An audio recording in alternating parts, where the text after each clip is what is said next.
Ang sarap nito. Ang sarap. Balanse yung tamis niya, guys, tsaka yung alat. Pati na rin yung anghang niya. Basta masarap yung sauce. Even the texture. Kaya top 1 sa recommendation ng mga nag-vlog dito.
So, ito na guys. Excited ako kasi first time lang natin makakakain dito. At second stop natin, mag-Chinese food tayo. Tapos yung Chinese food nila, Hong Kong style. Isa sa pinagmamalaki dito sa Cubao Expo. Laging may pila. Tsaka kapag ka maghahanap ka ng mga food recommendation dito sa Cubao Expo, top 1 to sa nire-recommend. Excited na. Ito na yung mga in-order natin. Lahat napaka-colorful. Lahat nakakatakam. Ito yung salted egg yolk fried chicken, 298 pesos. Grabe sa serving, guys. 298 pero ganyan kadami.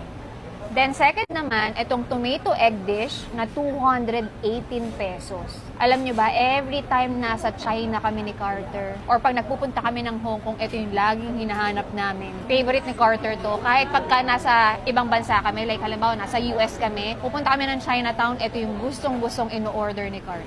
Favorite niya talaga. Then, ito naman yung 24-hour braised beef tendon over rice. 258 pesos lang, guys. Ito naman yung chili peanut noodles na very unique para sa akin. 178 pesos lang. Ito, marami nag-order na ito. Ito yung top 1 recommended sa mga vlogs.